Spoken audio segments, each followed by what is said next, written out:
Herzlich willkommen zu einem neuen Video auf unserem Kanal. Wir wollen euch heute nochmal das Gemsparrot Odyssey vorstellen. Es gibt ein paar neue Features, neue Farbe, neue Sachen, die daran abgeändert wurden im Vergleich zum letzten Video, falls ihr das schon mal gesehen habt.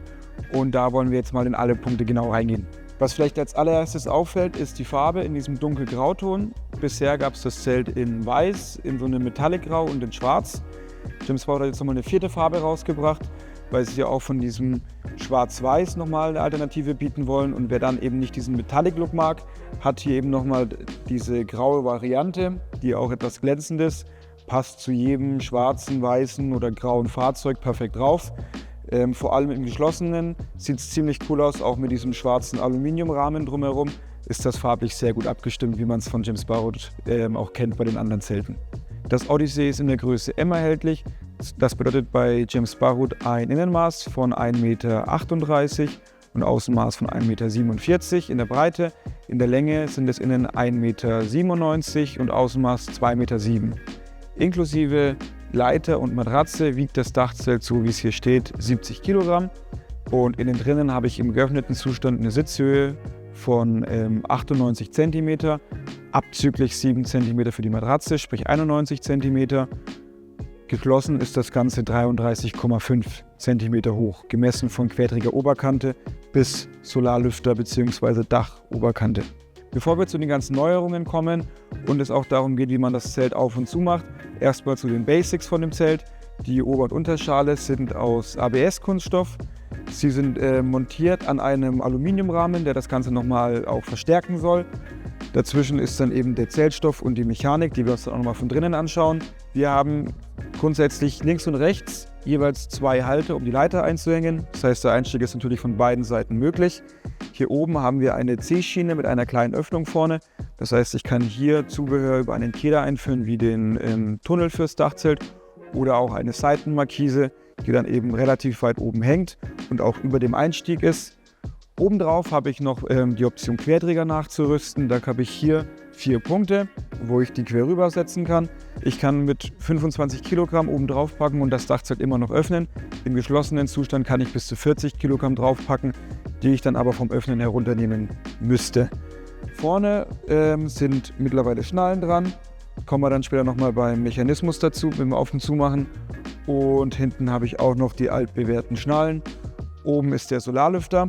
Das zeigen wir dann auch nochmal von drinnen, wie das Ganze dann funktioniert. Nun kommen wir zum Stoff.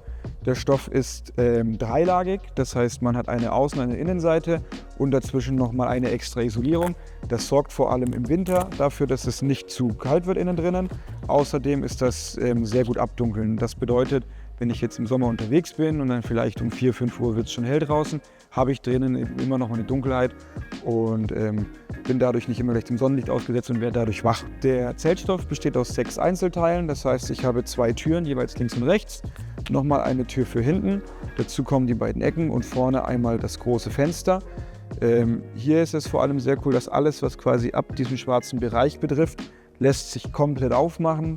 Und dann habe ich hier wirklich eine riesengroße 360° Rundumsicht. Ich habe auch die Möglichkeit, das Fenster von innen zu öffnen, dass ich quasi noch mein Moskitonetz habe. Ich habe aber trotzdem Sonnenlicht, das reinkommen kann. Ich kann immer noch rausschauen, aber ich kann das so zumachen, dass man quasi von unten nicht ins Zelt schauen kann. Das heißt, ich habe meine Privatsphäre, Sonnenlicht und den Luftaustausch und keine Mücken im Zelt. Der Zeltstoff selbst ist nicht vernietet, sondern der ist oben und unten jeweils auf Kederleisten montiert. Das heißt, ähnlich wie jetzt auch hier draußen. Das heißt, sollte man irgendwann mal irgendwie Probleme damit haben, kann das einfach innerhalb von wenigen Sekunden raus und ein neues Teil eingesetzt werden.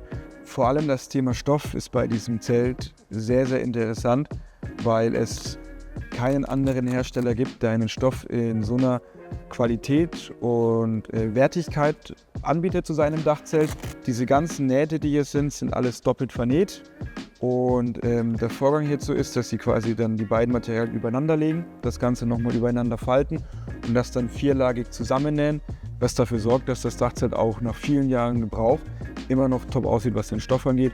Und wie gesagt, sollte man sich da mal irgendwas reinziehen oder mit Lagerfeuer, dass die Glut irgendwie da ein bisschen was verbrennt, kann man ganz einfach eine Seite austauschen. Jetzt kommen wir nochmal zu der Oberschale vom Dachzelt.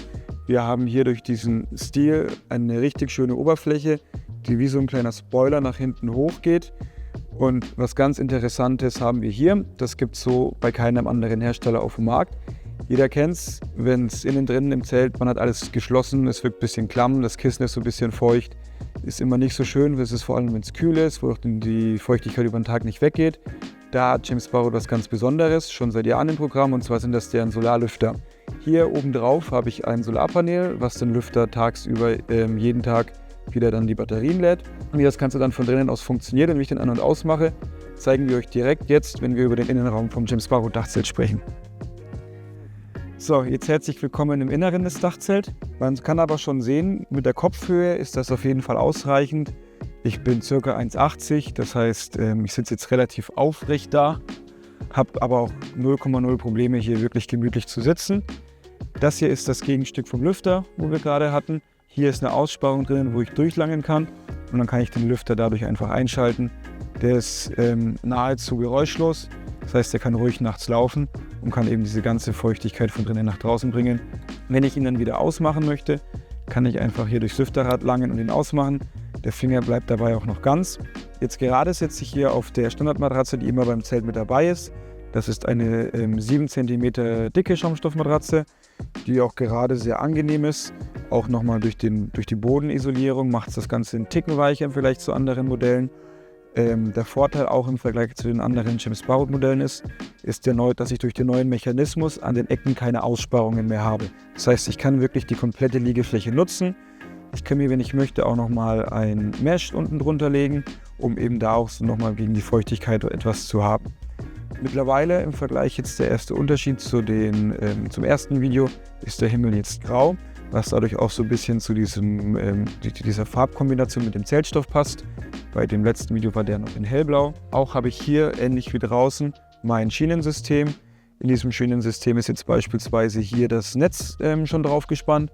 Ich kann das jederzeit auch hier die Schrauben lösen und straffer spannen, wenn ich beispielsweise viel Zubehör drauf habe. Ich kann das Ganze auch verschieben. Ich kann aber auch mir selbst hier Schrauben reinziehen und eigenes Zubehör befestigen. Zusätzlich dazu sind mittlerweile immer 2 von diesen kleinen Taschen mit dabei. Man hat zwar hier diese große Ablage, aber vor allem solche Sachen wie Autoschlüssel ist dann immer gut, wenn man dafür einen Platz hat, direkt neben dem Fenster. Das heißt, wenn man dann irgendwie nachts noch mal aufs Klo möchte oder runtergehen möchte, was aus dem Auto holen möchte, dann kann man da auch immer schnell den Schlüssel noch griffbereit mitnehmen. Das ist eigentlich auch eine ganz nette Lösung. Jetzt hier die beiden Fenster, wo gerade durchgefilmt wird, sieht es genauso aus wie jetzt auf dieser Seite hier. Da habe ich 2 Fenster, die ich komplett aufmachen kann. Ich kann das natürlich auch komplett schließen und dann nur ein bisschen das Fenster noch öffnen. Was sie zu den anderen Modellen noch geändert haben, ist, dass es mittlerweile so ist, dass ich hier von drinnen hinter das Klett komme. Das heißt, wenn ich das zumachen möchte, ist es oft so, dass das Klett fest vernäht ist und dass man das von drinnen ranfummeln muss, sage ich mal, oder es nicht richtig hinbekommt. Und so bekomme ich das Klett hier eben von außen schön durchgängig dran. Ich habe hier auch nochmal diesen Überhang beim Reißverschluss. Das heißt, auch da habe ich nochmal so eine extra Barriere gegen Mücken, Insekten, Wasser und Feuchtigkeit allgemein. Hinten ist es dasselbe, da habe ich aber keine Leiteranhängung. Das ist quasi ein großes Fenster, was ich habe. Zusätzlich habe ich dafür in jeder Ecke hinten nochmal ein Fenster mit Moskitonetz. Vorne habe ich außerdem ein riesengroßes Fenster, was ich auch noch seitlich komplett aufmachen kann, um dadurch wirklich hier freie Sicht zu haben. Kleiner Unterschied ist auch hier hinten dran verbaut. Und zwar habe ich hier nochmal ein festes Glas, ein abdunkelndes. Das heißt, wenn es jetzt wirklich von allen Seiten regnet und von allen Seiten das Wasser kommt, muss ich normalerweise alles zumachen. Hier kann ich eben ein Fenster öffnen. Genauso habe ich auch immer, das zeige ich direkt einmal hier, ich habe hier draußen nochmal diesen Überstand. Das heißt, auch hier kann ich das Fenster öffnen und habe quasi immer noch hier den Platz, dass wenn ich das nur so ein bisschen aufmache, es nicht reinregnen kann. Hinten dran habe ich auch immer noch die standard mitgelieferte Halterung für die Taschenlampe. Die Taschenlampe kann ich hier einfach rausnehmen. Die hat hinten einen Magnet, das heißt, ich kann das Ganze auch irgendwo dran stellen, wenn ich mal das im Motor machen will. Ich kann das hier abschrauben und via USB laden. Ich kann das hier auch runterdrehen, dass ich das hier eben ein bisschen drehen kann, je nachdem, wo ich das eben festigen möchte. Vorne dran habe ich das hier auch nochmal, dass ich das in einem 90-Grad-Winkel machen kann. Ich habe hier die normale Taschenlampe in stark und schwach. Und ich habe hier nochmal seitlich das als LED-Licht und auch nochmal im Rot gegen die Moskitos. und rotblinkend für die Party. Eine Neuerung in dem letzten Jahr ist auch noch, dass die Seiten hier, die waren früher freigelegen. Das heißt, hier war der Alurand, der eben manchmal kalt sein konnte. Und zwar ist jetzt diese Schiene nochmal durch ein umlaufendes Stoffband geschützt. Das heißt, ich habe keinen direkten Kontakt zu Aluminium mehr im Zeltinneren, was mich da irgendwie mit Kälte überraschen könnte. Mit den ganzen Features sind wir natürlich noch nicht am Ende. Ich habe hier rundherum auch nochmal ein Klett, wo ich jetzt auch die Taschen dran habe. Das heißt, wenn ich irgendwas an Zubehör habe, wie eben Taschen oder ähnliches, was ich noch zusätzlich damit befestigen möchte, kann ich das einfach an diesen komplett umrundenden Klettband befestigen. Genau, und dazu kommt auch noch, dass ich hier in den Ecken, dass quasi unter der Oberschale nochmal dieses kleine Netz habe. Das ist auch für die Entlüftung gedacht. Das heißt, es ist so, dass hier kein Wasser reinkommen kann, weil dahinter eben die Schale ist. Auch kein Licht, also die Schale endet hier. Hier endet die Oberschale ungefähr. Und das habe ich aber einfach nur zur Entfeuchtung des Raums, was eben in Kombination mit dem Lüfter dazu sorgt, sodass ich eben alle Fenster geschlossen halten kann und es trotzdem am nächsten Tag durch das eigene Schwitzen, durch das eigene Atmen, durch die Feuchtigkeit dadurch nicht klamm ist am Kissen oder ähnlichem. Nun kommen wir zu einem natürlich spannenden Teil, und zwar ist das Auf- und Zumachen und der Mechanismus und wie das Ganze funktioniert. Wir haben im Inneren 4 solche Dämpferarme. Da ist hier hinten dran Aluminium eben abgedeckt, damit man da nicht nachts drankommt mit einem Dämpfer. Und das hier ist der Mechanismus. Das heißt, jetzt gerade, wenn das hier so eingestellt ist, ist das Zelt, sage ich mal, aufgebaut. Wenn ich es zusammenklappen möchte, drücke ich es nur hier in diesen beiden Flügeln nach vorne und ich kann es schließen. Sprich aufbauen, schließen, und das mache ich in allen 4 Ecken. Und dann kann ich das Ganze von außen auch schon zumachen.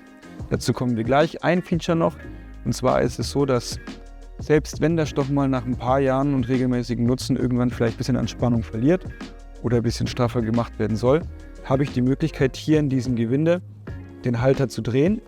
Das heißt, ich kann das Ganze hier in die eine oder die andere Richtung drehen und kann dadurch auch beeinflussen, wie gut ich das hier reinbekomme. Und wenn das Ganze mal ein bisschen schwächer werden sollte, kann ich das einfach einen Zentimeter höher stellen und der Stoff ist wieder straff. Beim Zumachen des Dachzeltes ist es immer wichtig, vorne anzufangen. Wir haben jetzt hier 2 neue Updates. Das eine ist, dass wir vorne die Schnallen noch mit dran haben. Das andere ist, dass die Schiene nicht mehr zum Einhaken, sondern nur noch zum Stoppen ist. Das hat 2 Gründe. Zum einen ist es so, dass dieser Mechanismus mit der Schiene vorher zum Reinklinken zwar funktioniert hat, man hatte aber als Nutzer kein optisches Zeichen dafür, dass es wirklich verschlossen ist. Und um einfach diese Gefahr vorzubeugen, dass man mal nicht richtig hinschaut und es vorne gar nicht richtig zu ist, sind nun die Schnallen da. Ihr werdet gleich sehen, dass das ein Kinderspiel ist, diese zuzumachen. Und man hat eben diese optische Sicherheit, dass das Ding auch wirklich vorne zugehakt ist. Durch aber dieses optische Zeichen nochmal hier, brauche ich hier unten nicht mehr diese Kederleiste zum Einhaken. Das heißt, das ist jetzt mehr ein Stopper, dass das Ganze in Position ist und ich dann ganz einfach die Oberschale zuklipsen kann. Wir zeigen es mal. Wir machen es jetzt vorne mal zu. Generell kann man seine Schlafsachen, die Leiter, ein paar Rucksäcke, alles drinnen liegen lassen. Man hat so circa 12 bis 15 cm Platz. Und genau, also da passt schon noch einiges mit rein. Man fängt immer an der Vorderseite an und sorgt einfach nur dafür, dass das Ganze hier vorne dahinter landet. Wie ihr seht, das Ganze geht nicht von selbst wieder hoch. Das heißt, ich kann dann auch das alleine gut machen und das Ganze dann einfach nur mitten reinschieben. Hier kann ich die Klammer dann dran machen. Hier, man sieht, da ist wirklich noch gar kein Druck drauf. Erst durch das Zumachen hinten schiebt sich das Ganze nach vorne. Und das gleiche mache ich auf der anderen Seite. Jetzt gehe ich einmal außen rum nach hinten, lege den Zeltstoff dabei schon etwas innen hinein. So, das hier zippe ich normalerweise ein Stückchen zu. Ich kann es aber auch, wenn es jetzt so aufgerollt ist, auch lassen. Das ist fürs Zelt kein Problem. Hier hinten habe ich jetzt nicht mehr einen Gurt, der bei viel Wind immer dagegen knallt und Geräusche macht, sondern ich habe hier den Griff direkt hinten an der Hecktür. Das Ganze klappe ich dann zu. Ich gucke nochmal seitlich, ob hier alles passt. Auf der einen Seite, auf der anderen Seite. Und dann drücke ich das Ganze noch runter, hake es ein und auf der anderen Seite ist es dasselbe Spiel und das Zelt ist zu. Jetzt hat man hier nochmal ein bisschen die neue Farbe mit dem Look, mit der schwarzen Umrandung und den schwarzen Elementen vom Lüfter und von den Leiterhalterungen und den Querträgerhalterungen. Zum Aufmachen des Zeltes macht man das Ganze einfach nur andersrum. Das heißt, normalerweise, wenn das jetzt auf dem Fahrzeugdach ist, kann ich das hier einfach runterklappen. Auf der anderen Seite dasselbe Spiel. Fährt das Ganze von selber hoch. Ich kann hier noch die Schnallen öffnen und dann das Ganze hochziehen. Und das Zelt steht. Und dann nur noch von drinnen die kleinen Klammern aufstellen. Zum Thema Befestigung auf dem Fahrzeug haben wir unterm Zelt 4 solche Aluschienen. 2 links, 2 rechts immer. Das heißt, selbst wenn auf der Länge hier jetzt irgendwo dann der Querträgerfuß wäre, habe ich die Variante, das eben an der inneren Halterung dran zu machen, sodass es hier zu keinen Problemen kommt. Das hier ist quasi sinnbildlich für den Querträger am Fahrzeug. Und hier habe ich dann diese neuen Kunststoffhalterungen, die den Vorteil haben, dass sie zum einen nicht rosten können, zum anderen eben auch durch diese Schraube hier unten längenverstellbar sind und für breite wie für schmale Querträger funktionieren. Die eine Halterung, da hebe ich das Zelt an, schiebe ich drüber, dann nehme ich die andere Halterung und schiebe sie rein und verschraube das Ganze dann hier. Ich habe dann noch eine Abdeckkappe, die kommt dann da dran, sodass dann auch hier kein Dreck reinkommt, und das mache ich eben 4-mal und dann ist das Ganze auch schon fix montiert. Auch ein wichtiges Thema ist natürlich immer die Garantie auf so einem Dachzelt. Chimsparut ist sich da seiner Qualität bewusst, von daher geben sie auch freiwillig länger Garantie. Wir haben auf die Zeltschale, auf den Mechanismus innen drinnen, inklusive Dämpfer und auf den kompletten Zeltstoff 5 Jahre Garantie. Für Verschleißteile wie Verschlüsse, wie den Solarlüfter gibt es 2 Jahre. Das war unser neues Video über das Chimsparut Odyssey M in der neuen Farbe mit den ganzen Neuerungen beim Mechanismus und innen drinnen. Ich hoffe, es hat euch gefallen. Folgt uns gerne auf YouTube, folgt uns auf Instagram. Hier seht ihr noch ein anderes Video, das müsste von euch rechts sein, bei mir ist es links. Und wenn ihr Fragen habt, dann schreibt einfach gerne noch direkt in die Kommentare. Ciao!